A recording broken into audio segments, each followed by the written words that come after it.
आसानी तरीक़ा से हल कर सकते हैं और किसी प्रकार के इसमें अलग फार्मूला का प्रयोग नहीं किया जाएगा।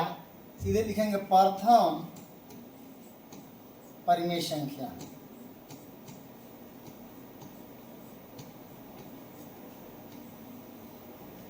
प्रथम परिमेय संख्या इक्वल टू यानी बराबर, तो जो संख्या दी गई है उसका जोगफल बाई 2 यह फार्मूला, यानी कि a प्लस बी बाई 2, तो प्रथम परिमेय संख्या निकलेगा।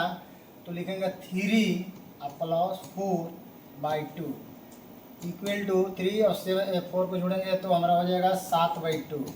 तो यह एक परिमेय संख्या निकलेगी इनके बीच। चूँकि कोई भी दो संख्याओं के बीच में अनंत यानी कि कई संख्याओं अनंत निकाल सकते हैं यह फार्मूला के माध्यम से। फिर लिखेंगे दूसरी परिमेय संख्या। दूसरी परिमेय संख्या इक्वल टू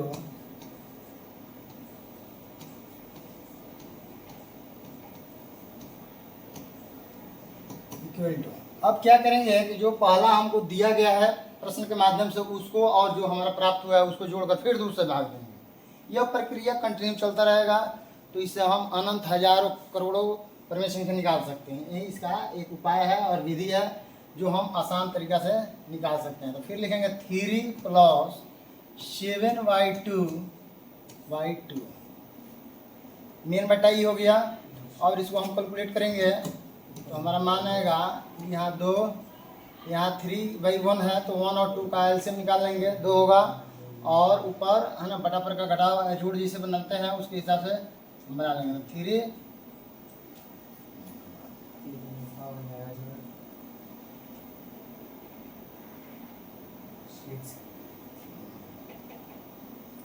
तो चूंकि यहाँ एलसीएम जो है 2 है तो यह जो है 2 से इसमें भाग देते हैं तो 2 और 2 3 6 हो जाएगा प्लस 7 हो जाएगा। यहाँ बाटा में 1 है तो इसको लिखेंगे 6 और 7 13 बाई 2 गुणे 1 बाई 2 इक्वल टू 13 बटा 2। यह दूसरी परिमेय संख्या निकल गया। इसी प्रकार से हम तीसरा भी निकाल सकते हैं। तो लिखेंगे तीसरी परिमेय संख्या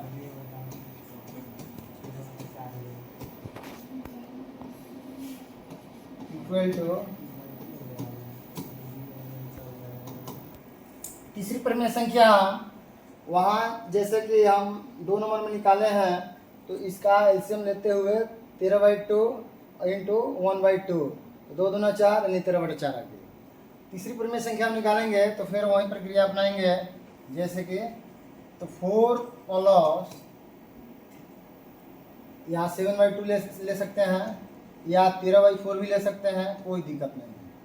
तो 2 बाई 2 इसको निकालेंगे तो वहीं फिर मेन बट्टा 2 यहाँ 2 4 दूना 8 प्लस 7 यहाँ बट्टा में 1 है 8 और 7 15 बाई 2 गुण है 1 बाई 2 इक्वल टू 15 बटा 4 हो जाएगा। तो इस तरह से हम आगे कंटिन्यू चलते जाएंगे तो ये हमारी दूसरी तीसरी चौथी पाँचवीं छठी सत्तवीं आठवीं ये परिमेय संख्या निकलता जाएगा। लेकिन ये प्रक्रिया यही है। इस विधि से हम लोग किसी दो संख्याओं के बीच में हजारों परिमेय संख्या अनंत परिमेय संख्या निकाल सकते हैं इस सूत्र के द्वारा, इस विधि के द्वारा। नेक्स्ट क्वेश्चन है जो बिहार बोर्ड के लिए बहुत इंपॉर्टेंट और महत्वपूर्ण है जिसका नाम है यूक्लिड विभाजन प्रमेयिका।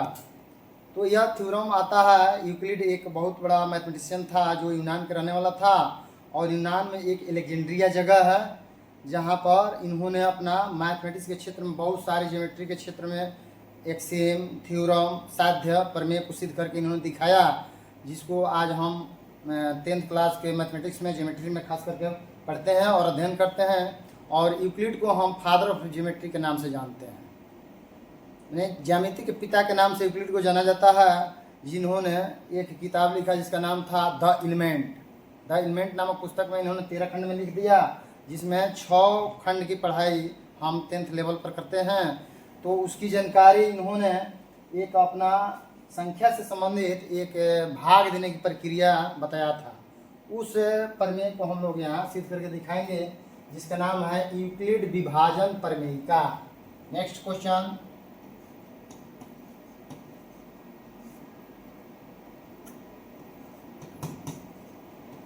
यूक्लिड विभाजन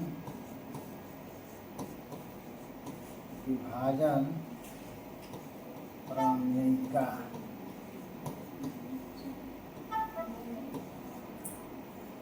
यह विभाजन जो है, जो जिसको डिवीजन कहते हैं, इसको हम बहुत सारे उदाहरण के माध्यम से समझ सकते हैं, लेकिन एक फार्मूला है। जैसे हमने पूर्णांक संख्या पढ़ा था, उस पूर्णांक को लेकर हम लोग चलेंगे जिसमें धनात्मक और ऋणात्मक दोनों आया था। तो इस यूक्लिड विभाजन का जो स्टेटमेंट है, कथन है, वह कहता है कि किन्हीं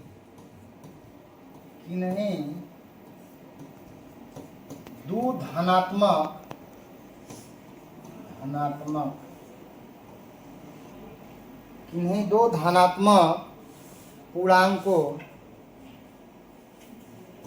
पूर्णांकों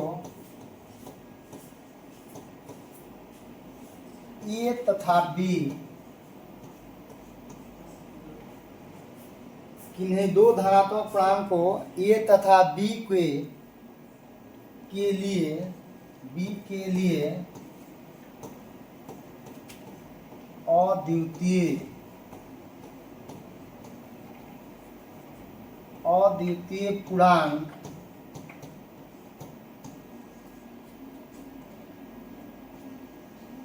अद्वितीय पूर्णांक Q और R, जहाँ Q कोशेंट है, R रिमाइंडर है, स्मॉल q तथा स्मॉल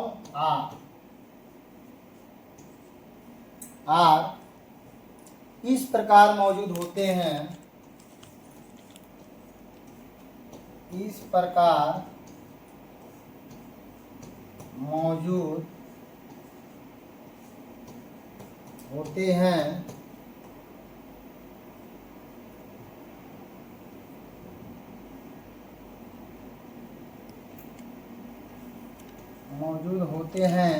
कि अब फार्मूला को लिखेंगे, जैसे हम लोग शुरू में ही पढ़ चुके हैं कि भाज्य बराबर भाजक गुणे भागफल प्लस शेषफल होता है।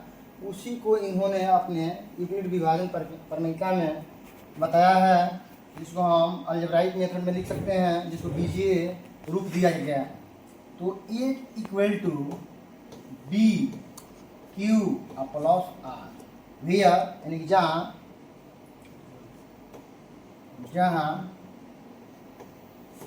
0 less than equal to r less than b, यानी कि जो रिमाइंडर होगा आर होगा वह 0 के बराबर या 0 से बड़ा और बी से छोटा होगा। ये फार्मूला जो हमारे लिए लागू होगा।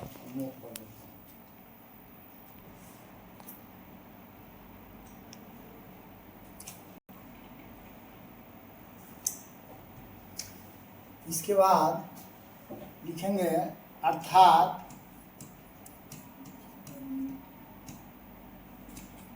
भाज्य इक्वल टू भाजक इंटू भागफल प्लस शेषफल।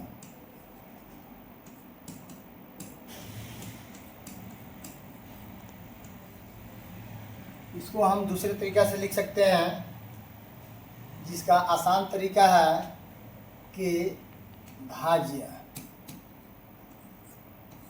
ऐसे भाग देंगे, ऐसे भाग देंगे, भाजक आई भागफल,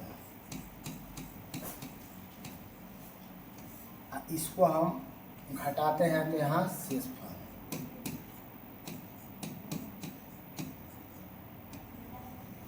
यानी कि ये जो है ये हो जाएगा, इसको हम B मानते हैं, इसको Q मानते हैं, इसको R मानते हैं।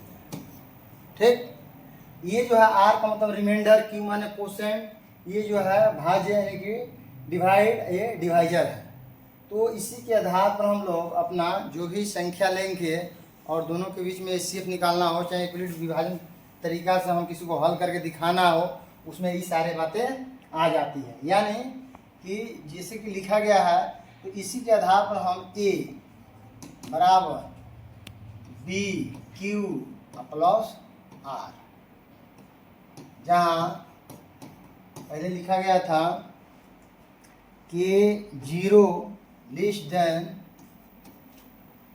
Are less than B. For example, जैसे उदाहरण के माध्यम से हम समझेंगे कि यूक्लिड विभाजन है क्या। इसमें जो है लिखा जाएगा, जैसे हम कोई दो संख्या लेते हैं और उस संख्या को लिखने के बाद उसको हल करते हैं तो पता चलता है कि हमको क्या आएगा। जैसे 5 है और 2 से इसमें भाग देना है, क्या करेंगे? 2 के पढ़ा 2 बार पढ़ेंगे, 2 दूना 4, उसके बाद ये घटाने के बाद 1 आएगा। यानी कि यह 1 क्या है हमारा रिमाइंडर और क्यू कोशेंट है, और 2 से हम भाग दिए इसलिए वह भाजक हो गया, वह भाज्य हो गया। तो इसके आधार पर दो हम और संख्या लेते हैं जिसको हम यूक्लिड विभाजन परमिका के माध्यम से हल करते हैं। वह संख्या है 25 एवं 7। क्वेश्चन बोर्ड में रहेगा कि 25 एवं 7 का यूक्लिड विभाजन के माध्यम से, यूक्लिड विभाजन परमिका के माध्यम से हल करें। तो कैसे करेंगे? सबसे जरूरी बात है कि यहाँ हम 25 लेंगे, उसके बाद इसमें हम 7 से भाग देते हैं।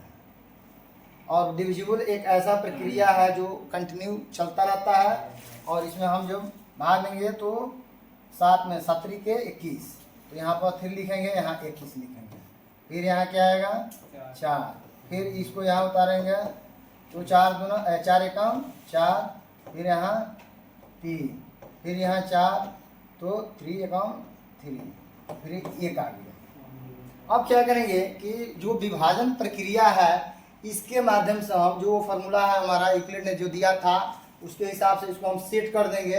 यह 2 नंबर के सवाल बोर्ड के लिए है, जो फिक्स है कि भले उसका डायमेंशन चेंज करता रहेगा, 2 की जगह 4 रहेगा, 10 रहेगा, 5 रहेगा, जो भी हो, तो उसके जो बनाने का जो तरीका है इसको हम जो a equal to b q plus r, यानी कि ए बराबर बी गुणे क्यू प्लस आर के रूप में हमको लिखते जाना है, और अंत में जो आएगा वही हमारा भागफल हो जाएगा। आगे चलते हैं, तो पहले लिखेंगे हम 25, तो 25 को हम लिख सकते हैं 7 गुणे 3, तो 70 के 21, क्या जोड़ेंगे तो 25 आ जाएगा, 4 जोड़ेंगे। फिर क्या करेंगे 7 लेंगे यहाँ, तो 7 में क्या गुणा करें, कितना से भाग दिया है 4 से, 4 गुणे 4 गुणे 1, क्या जोड़ेंगे 3, फिर यहाँ 4 लेंगे, तो इसमें जो है यहाँ 3 गुणे 1 प्लस 1, तो यह प्रक्रिया चलते रहेगा जब तक इस शेषफल में 1 न हो जाए। तो ये हमारा जो है यूक्लिड विभाजन परमिका है, और यूक्लिड विभाजन परमिका के माध्यम से बोर्ड के लिए यह इम्पोर्टेंट सवाल है, और यह जो है प्रत्येक साल 2 नंबर का सवाल आता है, जिसको हम इस तरीका से यह जो है उदाहरण के माध्यम से और जो यह विभाजन का जो स्टेटमेंट है इसके माध्यम से हम हल कर सकते हैं और आसानी से हम अपना क्वेश्चन बना सकते हैं। नेक्स्ट क्वेश्चन है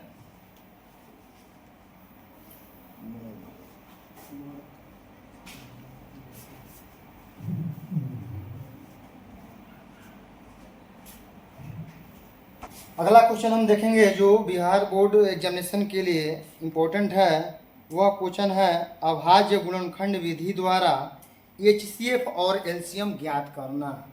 जीसीडी और एलसीएम दोनों एक ही बात है, लीस्ट कॉमन मल्टीपल और हाईएस्ट कॉमन फैक्टर, यह हमको निकाल कर दिखाना है अभाज्य गुणनखंड विधि के द्वारा।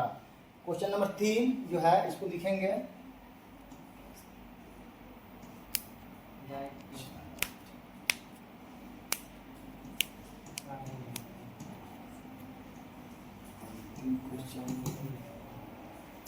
अभाज्य गुणनखंड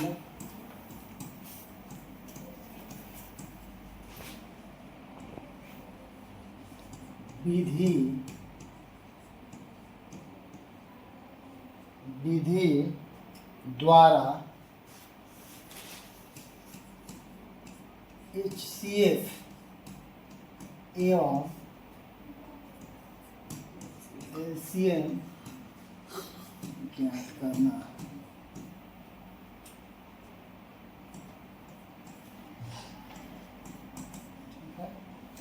तो अभाज्य गुणनखंड किसको कहेंगे? सबसे जरूरी बात है कि अभाज्य संख्या हम बताए थे, जिसको हम प्राइम नंबर कहते हैं या रूट संख्या कहते हैं। इसका हम परिभाषा बता दिए थे।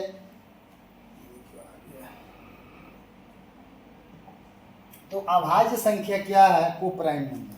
तो एक और स्वयं को छोड़कर किसी दूसरी संख्या से वह विभाजित नहीं हो, उसे को प्राइम नंबर या अभाज्य संख्या कहते हैं। उसी का गुणनखंड हम निकालेंगे। तो इसको हम उदाहरण के माध्यम से समझ सकते हैं। जैसे कोई तीन संख्या हम लेते हैं, फॉर एग्जाम्पल 3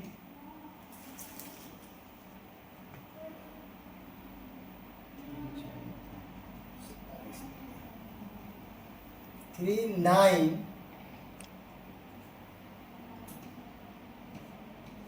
12 लेते हैं। तो सबसे पहले इसका हम फैक्टर निकालेंगे, उसके बाद इसमें जो पता चलेगा उसको लिखेंगे। इसको ऐसे लिखते हैं।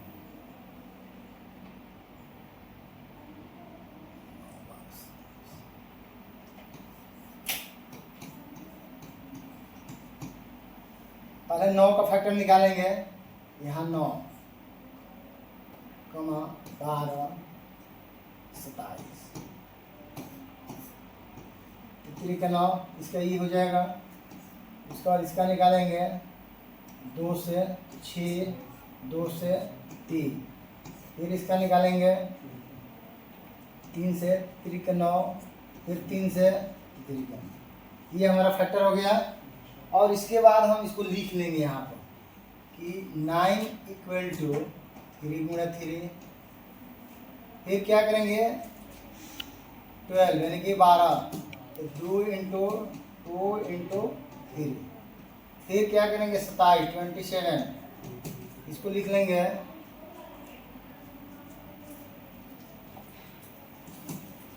इसको लिखेंगे 3 इंटू 3 इंटू 3।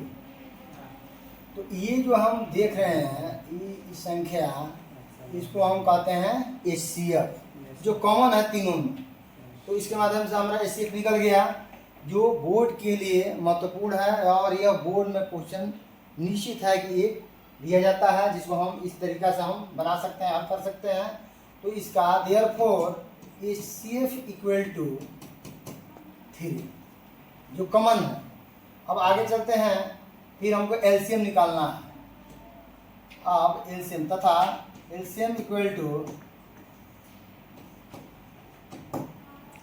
इसमें का जो है 1 छोड़ेंगे तो 3 लेंगे यहाँ, फिर यहाँ 2 और 2 ले लेंगे, यहाँ से 3 और 3 ले लेंगे। ये हमारा LCM होगा। इसको मल्टीप्लाई करके आगे लिख देंगे, वही हमारा रिजल्ट होगा, परिणाम होगा।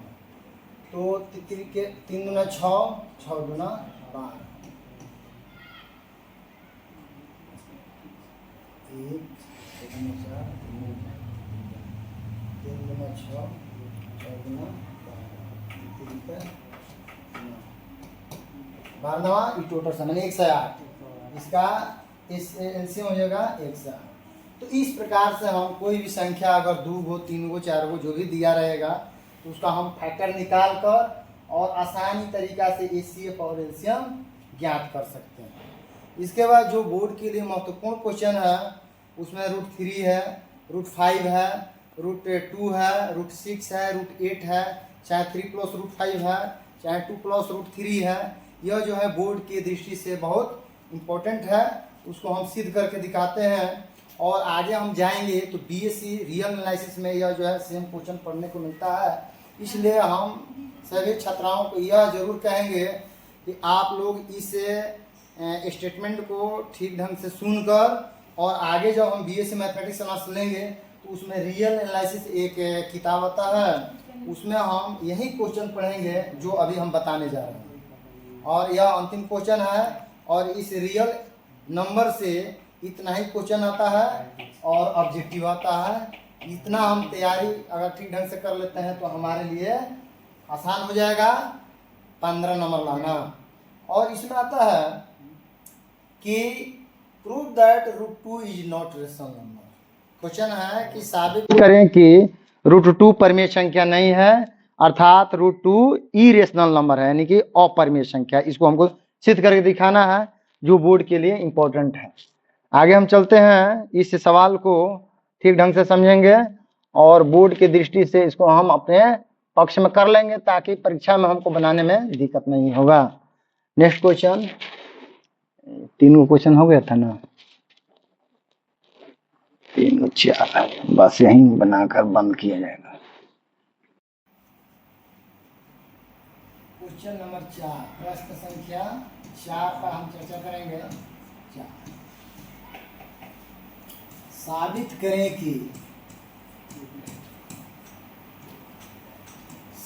करें कि बहुत इंपॉर्टेंट क्वेश्चन है ये, सब जगह इसका धड़ल्ले से प्रयोग होता है कि √2 एक परिमेय संख्या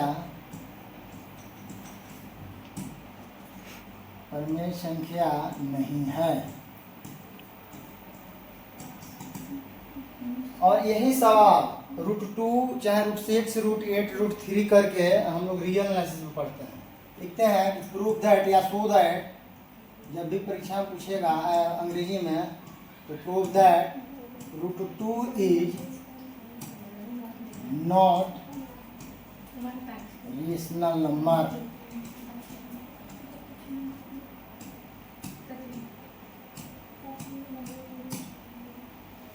तो सबसे पहले हम इसको साबित करने के लिए यानी कि प्रमाण दिखाते हैं कैसे यह परिमेय संख्या नहीं है। इसमें क्या करते हैं, सबसे पहले हम शुरू में मान लेते हैं थोड़ा देर के लिए, इफ कंसीडर, है ना, √2 इज रेशनल नंबर। थोड़ा देर के लिए मान लिया कि √2 क्या है, परिमेय संख्या है। और उसको हम दोनों तरफ वर्ग करके आगे हम निकालेंगे तो उसका जो है वो प्रूफ पता चलते जाएगा। लिखेंगे यदि संभव हो, इफ पॉसिबल, यदि संभव हो तो माना कि √2 एक परिमेय संख्या है।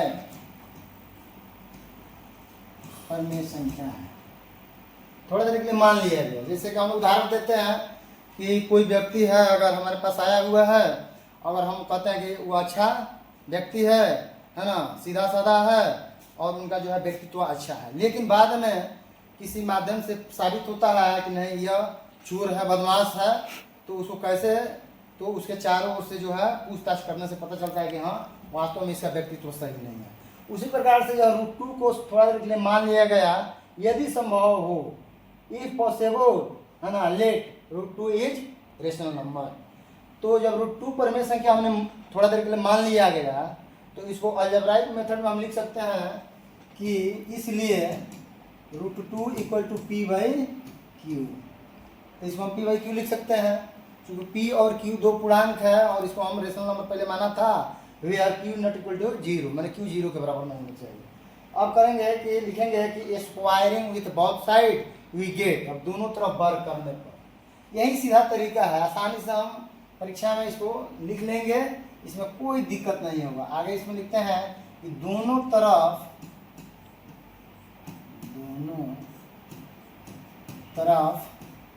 वर्ग करने पर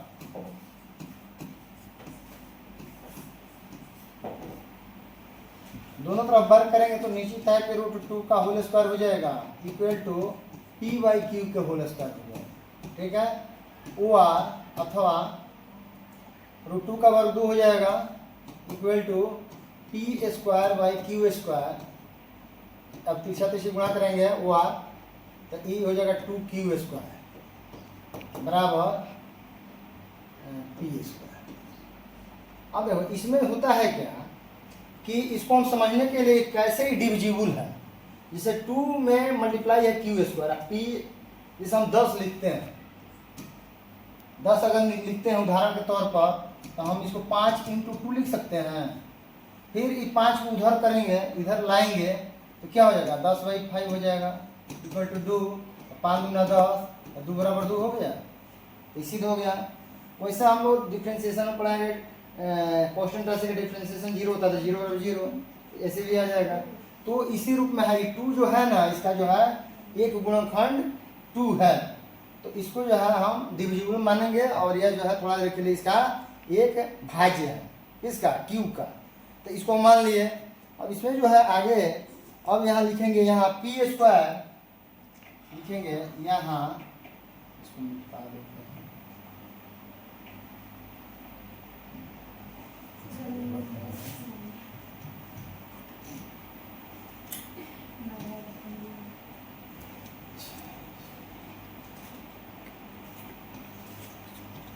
यहाँ पी स्क्वायर 2 से भाज्य है, 2 से भाज्य है, 2 से यह भाज्य है, क्योंकि 2 इसका गुणनखंड है, इसलिए 2 से, इसलिए पी भी 2 से भाज्य होगा, भाज्य होगा। यानी कि पी स्क्वायर 2 से विभाजित हो रहा है, तो निश्चित है कि पी भी 2 से विभाजित हो जाएगा। तो आगे हम फिर लिखेंगे पुनः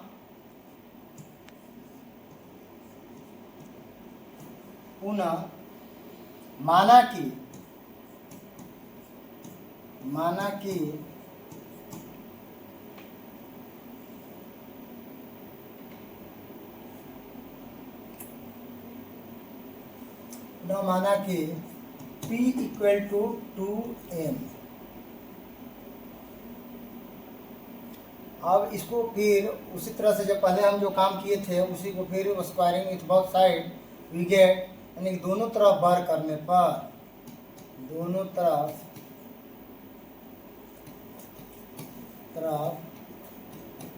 वर्ग करने पर P square equal to 2m square, imply that P square बराबर 4m स्क्वायर। अब इस पी स्क्वायर का मान पहले इक्वेशन में रखने पर, तो पहला हमारा इक्वेशन था पी स्क्वायर बराबर 2q स्क्वायर, यही हमारा इक्वेशन था पहला। अब इसमें पी स्क्वायर के जगह 4m स्क्वायर रखते हैं, हुआ यहाँ हो जाएगा 4m square equal to 2q square, तो 2 से यह कटेगा 2 मान, तो हमारा आएगा 2m स्क्वायर q स्क्वायर, अर्थात q square equal to 2m square. फिर वही बात इसमें भी लिखेंगे कि q स्क्वायर जो है इस 2 से विभाज्य होगा, और इसलिए q भी 2 से विभाज्य होगा। तो उस केस में भी हमारा p जो था वह 2 से विभाज्य था, पी स्क्वायर भी 2 से विभाज्य था, यहाँ भी q स्क्वायर भी 2 से विभाज्य है, और q भी 2 से विभाज्य होगा।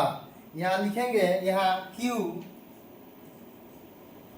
यहाँ q स्क्वायर 2 से भाज्य है, इसलिए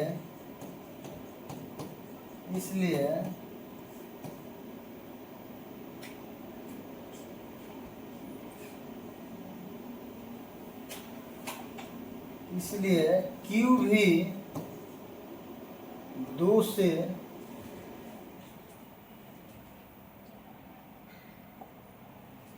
क्यू भी 2 से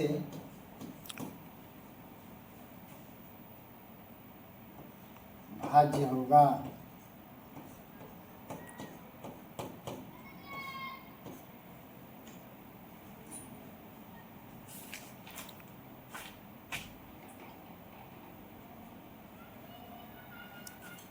चूंकि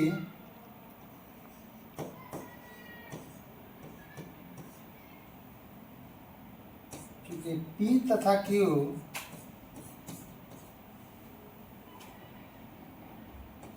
दो से भाज्य है,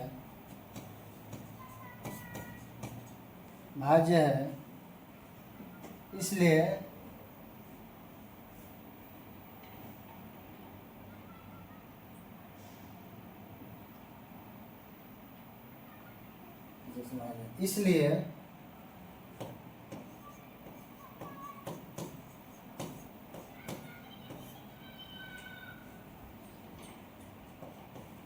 P तथा Q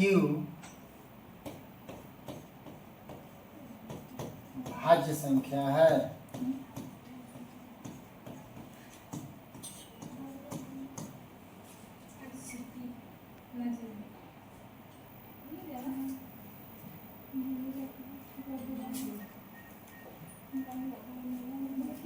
भाज्य संख्या है, इसलिए यह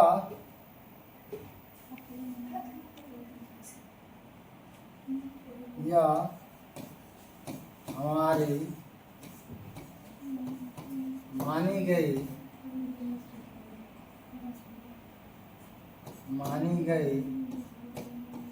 अवधारणा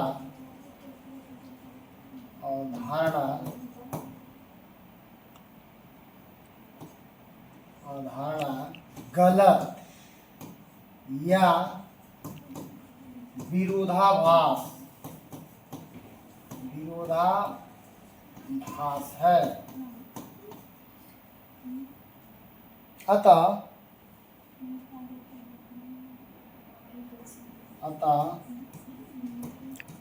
√2 एक अपरिमेय संख्या है। यानी कि जो हम माने थे पहले वह विरोधाभास हो गया, गलत हो गया, तो पहले वाला बात बहाल हो गया। यानी पहला जो सही था वह सिद्ध हो गया, तो अपरिमेय संख्या है। इसलिए √2 एक परिमेय संख्या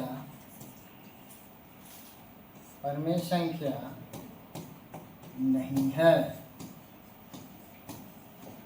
यही हमारा स्टेटमेंट का प्रूफ है, प्रूफ प्रूफ।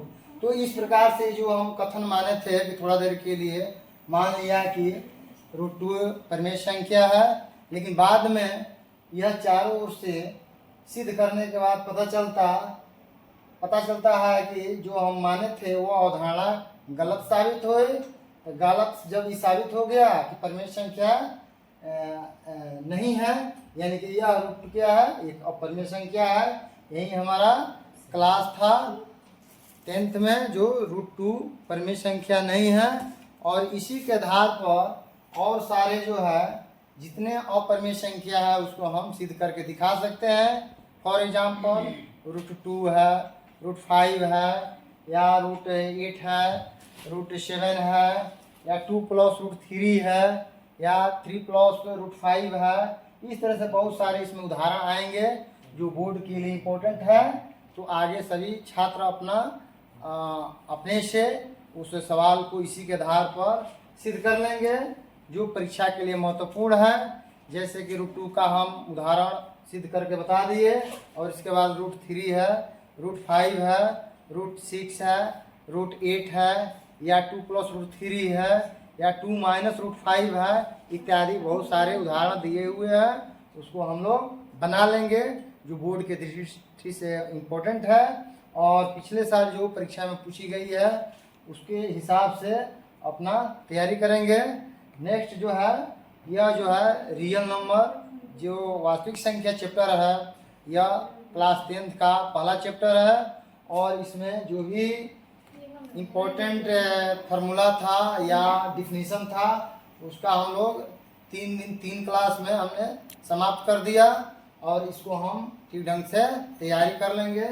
जय हिंद, जय भारत।